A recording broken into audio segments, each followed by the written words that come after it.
Some of you guys may have been following me. This is part 3 to the cherry whiskey mash.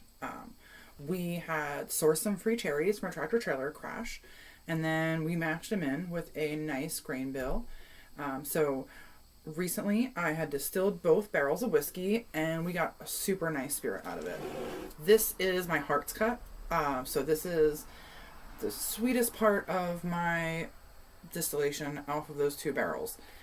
I think what we got was really, really nice. The caramel malt came through. The cherries definitely came through. I wish you could have smelled that mash. It was freaking incredible. And if you could smell this right now, I mean, it's unbelievable. So, what do you do with something super special that you made? Of course, you want to age it in a really special barrel. So, my buddy Chris from Bad Motivator, he makes these beautiful barrels. This is roughly it holds 1.8 gallons of alcohol. And these are super cool. This is a barrel basically made for anybody who's doing home distillations, because we can't fill a 50-gallon barrel. We can't fill, even a 30-gallon barrel. Sometimes it's hard. And if you go and you get one of those 5-gallon barrels, they impart too much flavor too quickly. So this barrel is made to mimic a 50-gallon barrel or a 53-gallon barrel. So it has the same exact wood to liquid ratio as a 50-gallon barrel, and therefore it ages at that same rate. So it releases the flavor and the aroma and the color that you want more gradually instead of rapid aging it. So that's the pros with this. Plus, it's really easy for us to fill. I have 2 barrels of whiskey. Once I blend all this together and temper it down, I'm going to get more than enough to fill this barrel with. So let's do it and see how it comes out. For obvious reasons, I am not going to share the distillation with you, but I did want to share the fruits of our labors. So this is our heart's cut. And obviously I have some wonky glass here, but use what you got, right?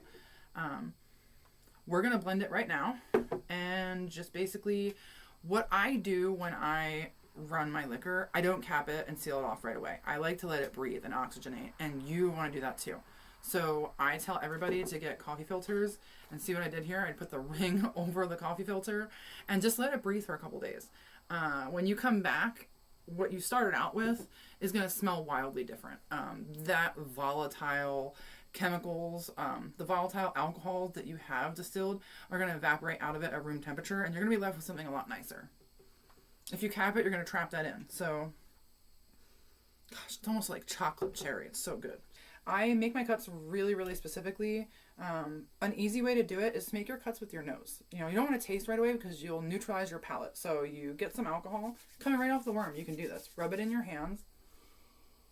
Cup your hands and inhale deeply. Now, you'll feel like if it burns up here, really, really bad.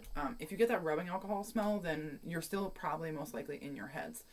But you definitely want to let this evaporate off and air off, oxygenate overnight, like I've done here with the coffee filters, because it's going to change the smell drastically. So I encourage you not to make your cuts right away if you don't have to. Make your cuts using your best of judgment, but I like to really let my stuff breathe and then choose what I want to blend, because after a few days things will smell better. So what I have here is roughly going to be 3 gallons, I think, after I blend it and proof it down, but I have more than 3 gallons already distilled. That was heads and tails that I'm not going to be blending, because what I make is, for my family and my friends and myself, and I'm not going to cut any corners. I'm not going to blend any heads for more volume, because for me, distilling is not about volume, it's about quality. So I lose a little bit of quantity, but I have a way better smelling and tasting alcohol. If you put just a little bit of that heads, that acetone in your blend, it's going to stay there and it's going to linger, and you're going to smell it forever. It's going to smell abrasive. People say that moonshine is gut rot. People say it's like paint thinner. These are the reasons that people construe these ideas with what moonshine is because we make our own cuts, and we're constantly learning and improving on our opportunity to, improve our skills. So some people choose to blend that high portion. The heads has a quantity of alcohol in there, but it's not something you necessarily want to be drinking. So we're not going to drink that today. I am blending my hearts, which is roughly the center third of my distillation. And it's the sweetest part. It's the smoothest part. It's the part that you want to drink. What I'm going to do is I'm going to go through each of these, which I know they're all roughly in a proof between 140 and a little under 100. I basically stop collecting what I'm going to blend when it starts to cloud up, and it starts to get that wet dog smell. That's when you know you've hit your tails. And you can look for that change right below 100, usually between 90 proof and 100 proof.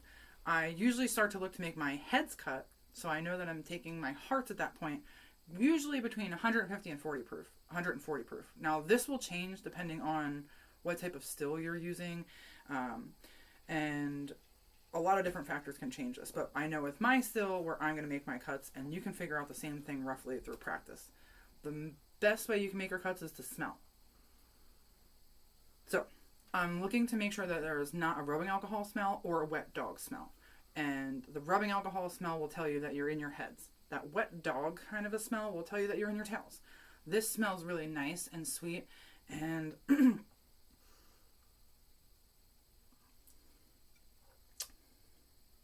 tastes really good. So that's going in my hearts bucket.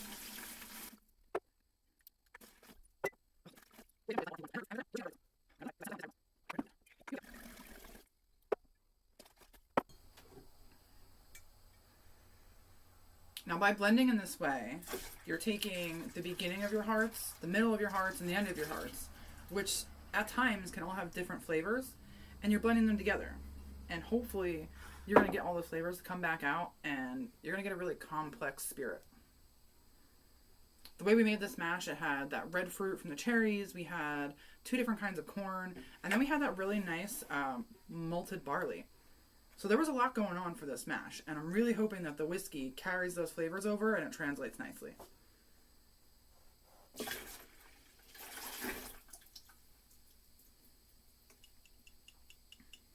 I'm calling this a whiskey. Obviously we did sugar it in, and we did add some fruit, so it's not technically a whiskey. It's like a moonshine style mash. It is not aged yet, so this is a white dog. I like to consider an alternative whiskey. So this also smells a little bit high proof. I'm going to put this off to the side as well. Okay, I want to check the proof of some of these that are a little bit higher proof, I noticed. Let's see.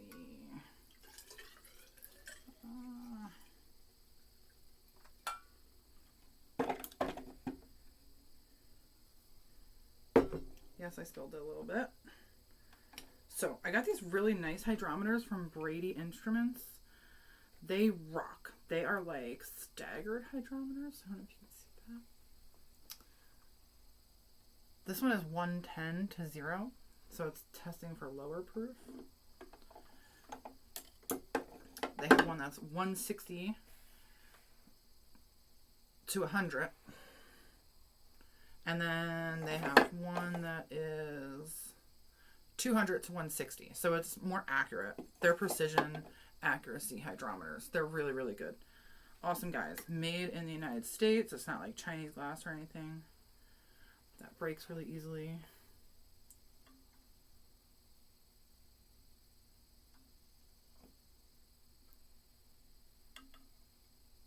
Okay, so this is reading.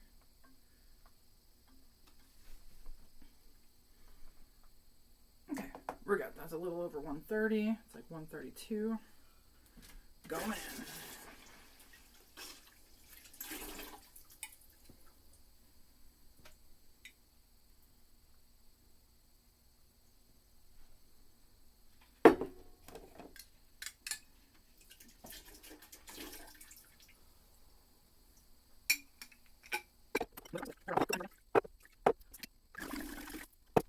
Doesn't smell bad. I can just tell it's got more alcohol in there. Let's say that.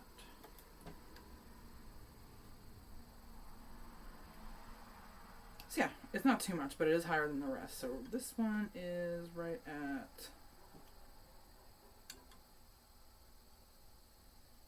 it's like 140. It's like 139 or 138. If anybody's a Misfits fan out there.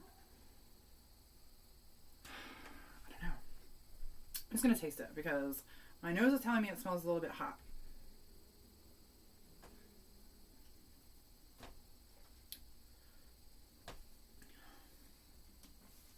But on the palate, wow, it is super fruity. I mean, it's up there, right? It's almost 140 proof, but it is really, really fruity. So I do not want to leave this out of my cuts because it's going to put something really nice back into this. It's almost like candy. It tastes like a gummy bear, like a red gummy bear. That's crazy. Underneath of all that alcohol, you get that fruitiness. It's really nice. So that's going in there.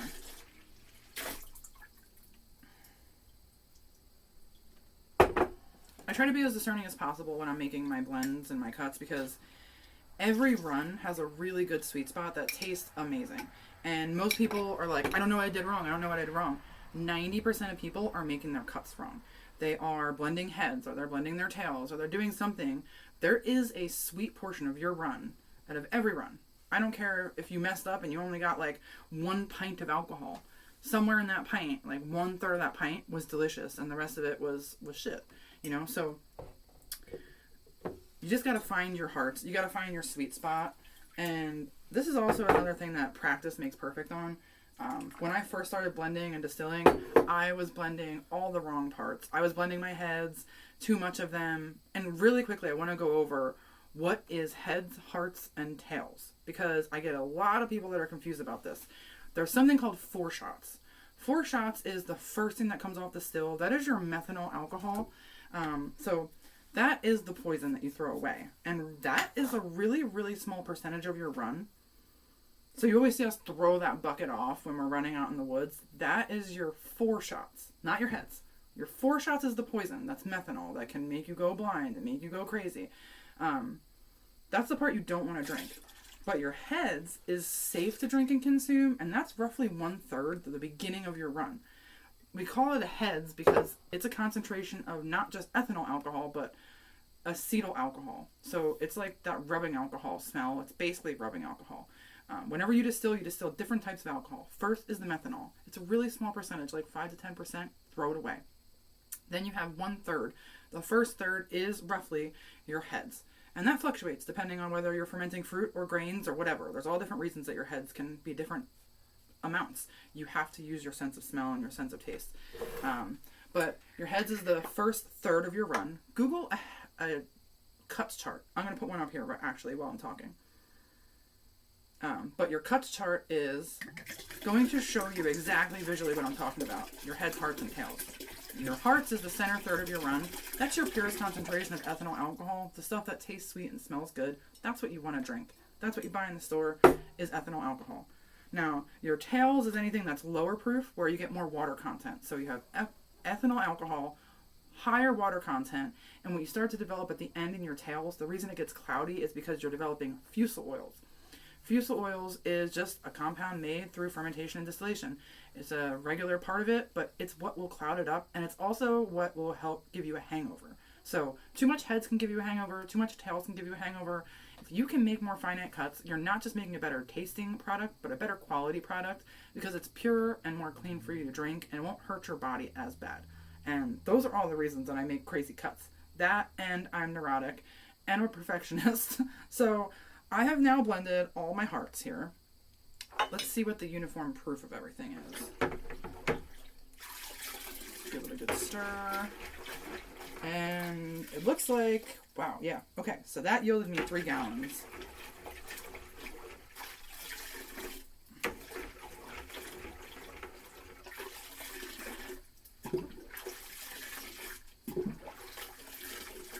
I'm going to check my uniform proof of my blend here. See what we got. I intend on tempering this down with some spring water, so I know this is going to be high proof. Not too bad. So it looks like we are right at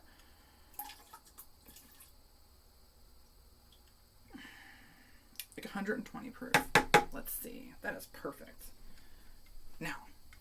Now the question is, do we decide what we want to be our barrel entry proof? So the thing to take into consideration here is evaporation. So what happens in a barrel when you put it in a barrel, evaporation occurs, which we call the angel share. And that's a natural part of aging in the aging process. The water content evaporates. Some of the alcohol content may evaporate, but usually your alcohol goes up and your volume goes down when you have evaporation and the angel share is going on. So also consider that when you take it out of the barrel, you want to proof it down further. So say I were to put this in here at 120 proof, it would extract more of that flavor more quickly, but when I take it out, it may be like 123, 124 proof, and whoever goes to drink that at that point is going to want to temper it down. So I want to try to leave it at a proof that's drinkable. Still a high proof that you can add a little bit of water to. You can put this on the rocks and it will still have some consistency and volume of alcohol. I want it to be meaty, but not too meaty. So I'm going to shoot for roughly like 115 proof. So we're almost there. I want to be, in my mind, I'm thinking 114 is what I would like to put this in the barrel at. See, okay, here's where you can get creative, really. I encourage you to try different proofs. Don't ever listen to what I say. Listen to what I say and take it with a grain of salt and do your own thing, because I listen to what everybody else says and I do my own thing. That's how you learn, by experimentation. So my last Bad Motivator barrel I filled and I put that in, that was an apple brandy. So I didn't want to have to water that down at all when we go to drink it. So I put that in the barrel at 104 proof. It is fantastic. And as I checked it, it's been there for about a year now, but gradually as I'm checking it, that proof has slightly gone up a bit. So I want to say it was at 106 and maybe now it's at like 107 proof. So there is some evaporation occurring, but the flavor is concentrating and so is the alcohol. So it's really, really cool to see that happen. Not a lot of times as we're distilling at home that we can actually experiment with barrel aging and learn about how that affects alcohol. But with these Bad Motivator barrels, we can do that and we can experiment, we can play with it on a scale that we can use at home, which is why these things are so cool. So I'm going to add some spring water and we're going to temper this down very slowly. It doesn't need a lot because there's such a thing as shocking your alcohol when you're tempering it. So say I needed to put a gallon of water in this. I put a gallon of water in it once. I can shock the alcohol. When you temper something down with water, a chemical reaction occurs that actually causes condensation and the slightest amount of heat. And you'll notice that you get a strong aroma because your nose and those compounds that smell so good that we've worked so hard to consolidate into the spirit is being released into the air. It's evaporating off. So I want to minimize my evaporation. I want to minimize my loss of flavor and my loss of aroma. So I'm going to slowly temper this down just ever so slightly into a proof that I feel comfortable getting that in the barrel at. And we're just going to add a little bit of spring water very gradually and see where it takes us. Okay guys, sorry about that. I had to go get my spring water. Go me, right? I prepped all of this, but I didn't bring the water in here, of course. So I am using spring water. You can use distilled water. You can use your spring water that you use from your spring at home. I don't recommend using tap water because tap water can have chlorine in it and like all kinds of just weird things. But if you have really good spring water, I would recommend using that. I'm going to use bottled spring water today because I know that this type of spring water does not cloud my alcohol. So you want to be careful tempering down that you don't do too much at once and you don't drop your proof too much. It's like salt, right? You can always add more, but you can never take it back out. So let's go.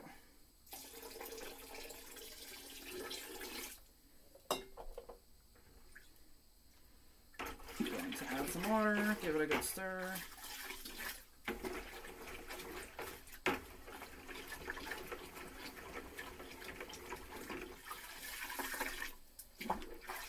I'm really happy with the yield on these runs. So that yeast that I use, the 1895 Seed of Sleeping Beauty yeast, has been working really well in the fermentation.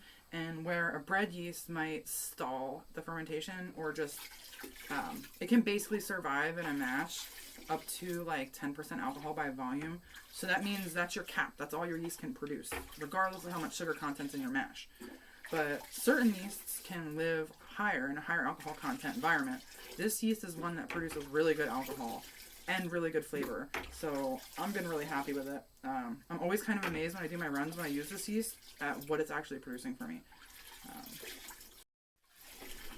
This is my own yeast that I've been propagating. It was given to me from a friend. Goodwater Vineyards, thank you, man. But it's a really, really cool yeast. I'm going to explain the story of this yeast in my next video when we do apple brandy, because it is excellent for apple brandy. And it's kind of a long story, which I won't get into here. So tune into the next one and you'll hear the awesome story of the Sleeping Beauty yeast. It's one of my favorite yeast stories. Okay, now I'm sure this is not tempered down to where I want it to be, but I want you guys at home to be really careful when you're tempering. So we're just going to add a little bit at a time and check. I can almost guess. I just have a good feel for how much water I need to add at this point, and that's from practice. So I know I'm going to need more water, but at home I want you to temper like this. Temper really gradually and be really slowly. Measure twice, cut once, right? So that roughly brought us from like 119. We're still at 116, 117. It barely knocked it down at all. We're going to go in with some more water here. This smells so good. I wish you guys could smell this. Whenever we get scratch and sniff TV, man, that would be the day.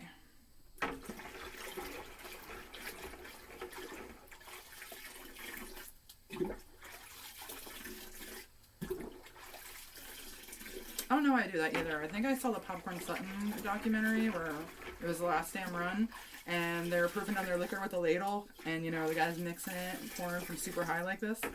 It helps to aerate your blend too while you're blending and proofing down, but it's just something I've always done ever since I saw that, because I felt like this was the proper way to do it if those guys were doing it. They knew what they were doing. If it's good enough for Popcorn Sutton, it's good enough for me. Oh, by the way, speak of the devil, check out this cool shirt. I gotta show you this. I don't know if you guys can see. This is a badass shirt that one artist friend of mine, Warren Dent, made for me and Pam Sutton. And it's like the Popcorn Sutton Legacy Liquor Edition, so it has every one of his legal bottles on the back and the date and everything. I'll have to try to get a picture and like zoom in and show you guys when I edit the video if I can. Okay, let's see where our proof is now.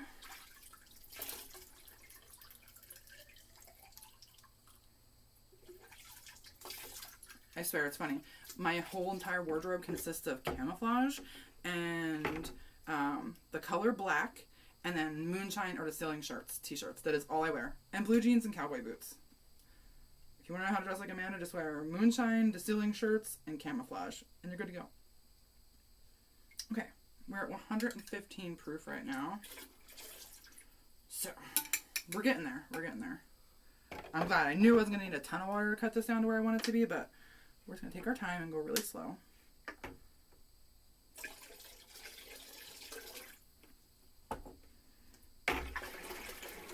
This always cracked me up. Mark Rogers always said, if it ain't 110, it ain't worth drinking. And that always stuck with me. So 110 is a really good proof for me.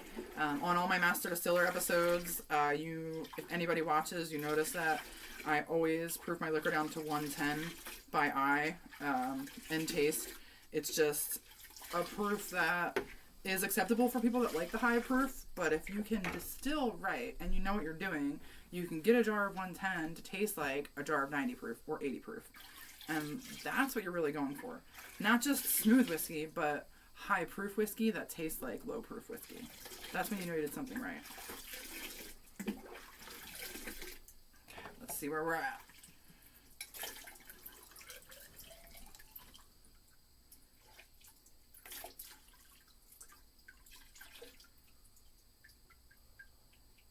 Okay, we're at 114.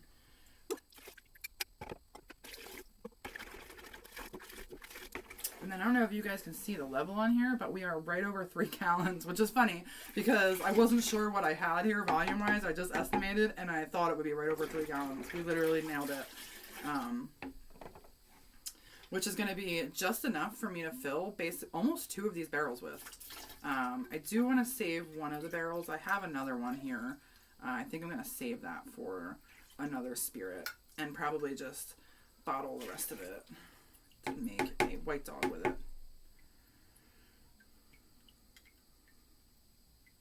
Make a white dog. We're just going to leave it as white dog.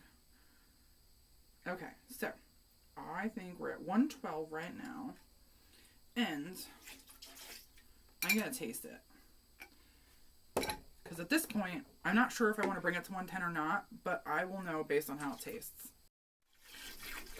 Something else I want you to notice is when you're tempering down like this and you go to smell your alcohol, before you blended it, it smelled really smooth and sweet and fruity and buttery. It smells wonderful. When you go to blending it, there is a chemical reaction occurring, especially when you're tempering it down, and it'll smell like a little bit fiery at first. So you definitely want to give it a minute. Stirring it and letting it evaporate helps a lot.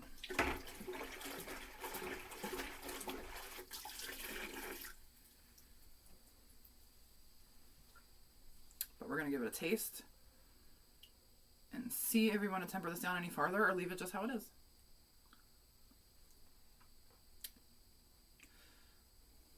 Ooh. I don't think I'm going to take that down anymore. Right now I have it at 112 proof, and I'm really digging this. Oh, wow. It is.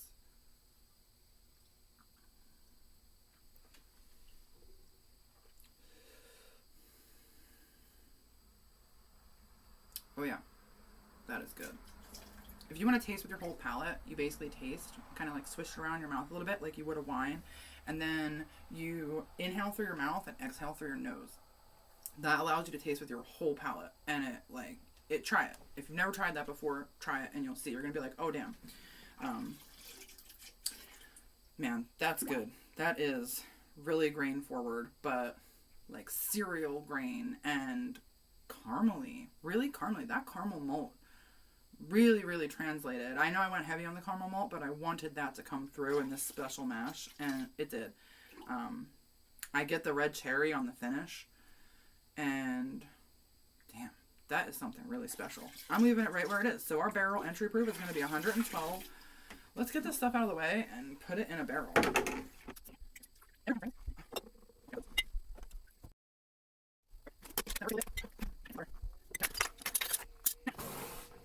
Brady Instrument hydrometers. These guys are awesome.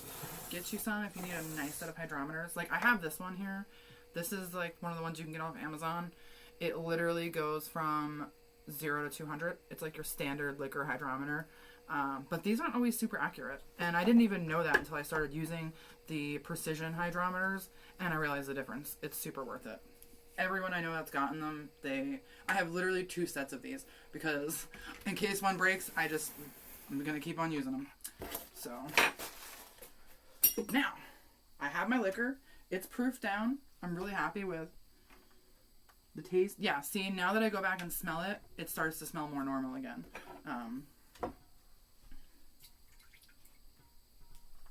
So, all that's left for us to do is fill our barrel. You know how exciting that is for me? I'm so happy to share this with you guys. There is something really special about filling a barrel, because when I fill this barrel, I'm going to be aging the spirit for, 2 to 4 years, depending on how it tastes. So it's something that's going to stay with me. Me and my friends are going to sample this, note the change in it. It's not just something that you throw in a glass jar and you sell. It's something that I'm going to keep and cherish and learn from the aging process. So this one is a Bad Motivator Barrel, 1.8 gallon, and he makes these woods. They're all really, really good seasoned sourced wood. He has some of these really cool experimental barrels, which are from ex-bourbon casks. This one is an ex-bourbon sherry cask. So this was originally a sherry cask and then turned into a bourbon cask, and it smells so good if you could just smell that. So he actually, Chris from Bad Motivator, takes the wood from these barrels and repurposes them. Now, these are a newer version of things that he's making, are the ex-bourbon barrels. Another one that I have, let me show you.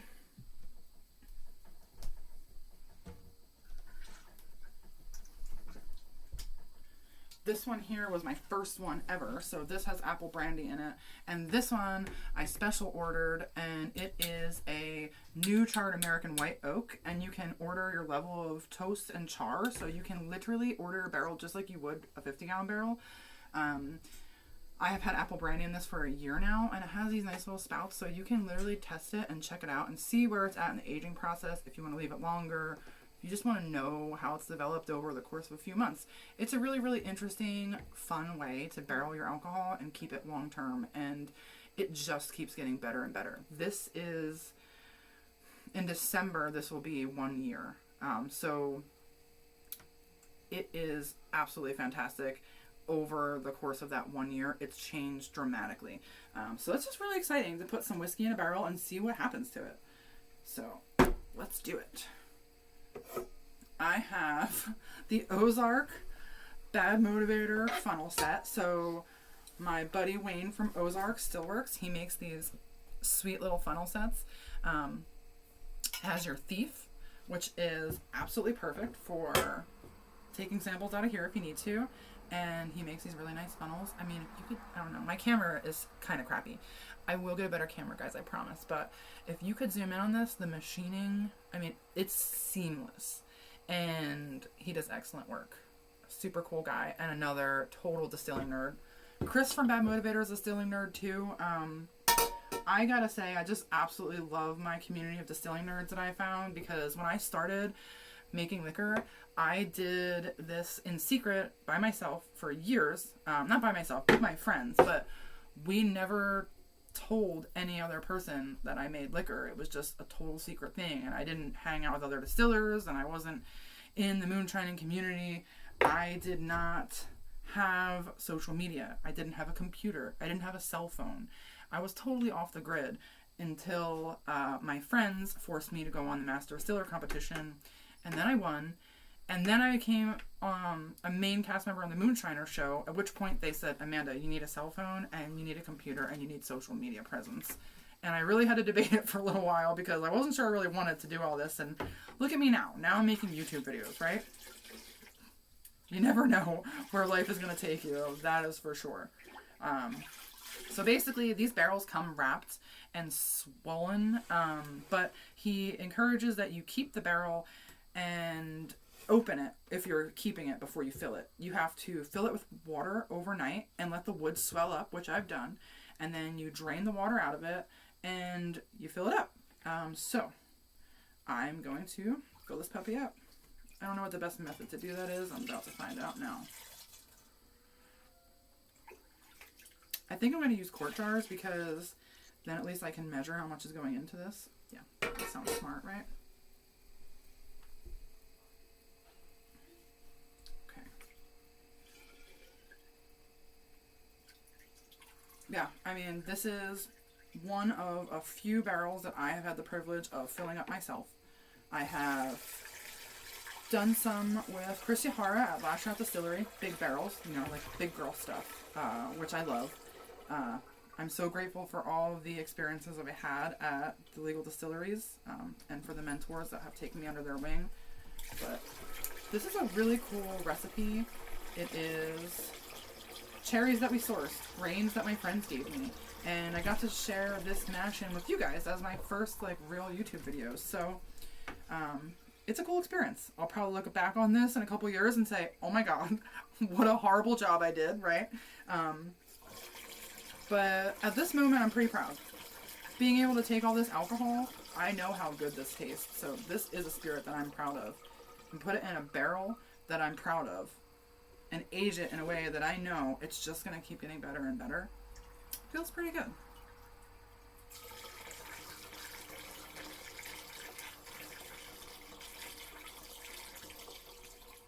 And yes, Wayne, and yes, Chris, I will save you samples of this barrel, because I already hear it coming in the comments. You guys want to try it. 10-4.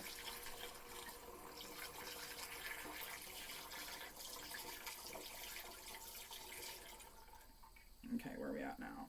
So, that's why I love these measured buckets, because whether you keep track of count or not, or you measure right, you can always just look at your bucket for reference. So I got 1 gallon in there.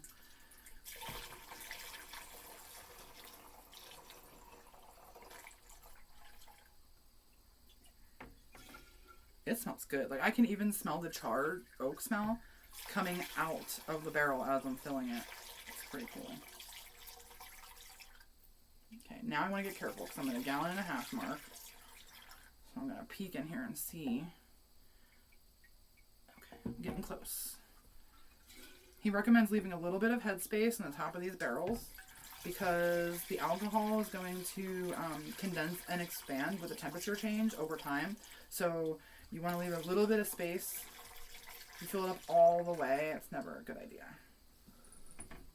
You also don't want to leave too much headspace, because say you only have like a gallon of alcohol and you put it in there, then you have a lot of oxygen in the barrel. So you want to be careful to fill it the right amount, which is not too much and not too little.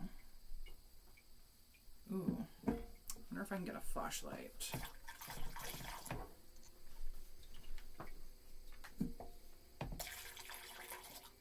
Let me get a flashlight so I can see that. We are close.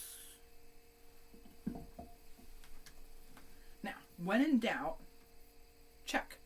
These barrels come with instructions, so I'm going to check the instructions one more time. I believe he said to leave an inch of space, but let's just reference the instructions and make sure. Okay, so here's my instructions. They're foolproof. He knows I'm a slob, so he put it in a plastic bag for me.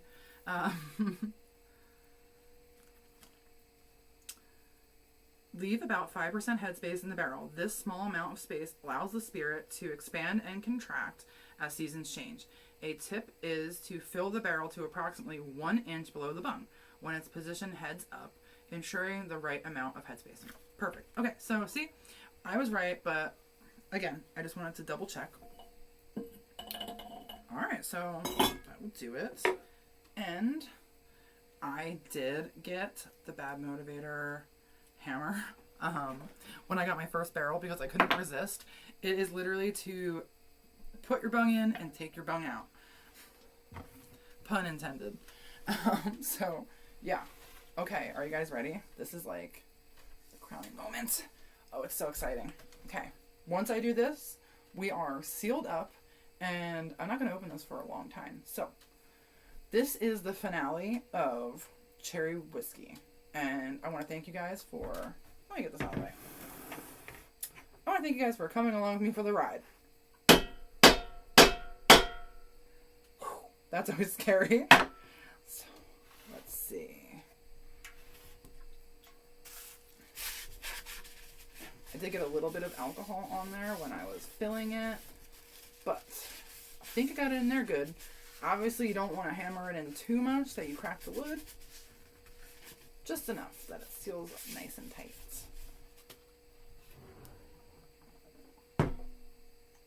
Okay. Barrel complete. Cherry wheat whiskey. So yeah, that's going to wrap it up for me for tonight. I'm going to take the rest of this liquor, put it in some glass jars, age it different ways, play around with it. Thank you guys so much for joining me for this journey. And this is going to conclude my first little 3-part mini-series. And stay tuned. There'll be more content to come. I'm actually working on some apple as we speak. So a little sneak preview. Our next video series is going to be about apple brandy. Thank you again for being so patient. If you stayed till the end, you're awesome. I hope you have a great night and be good.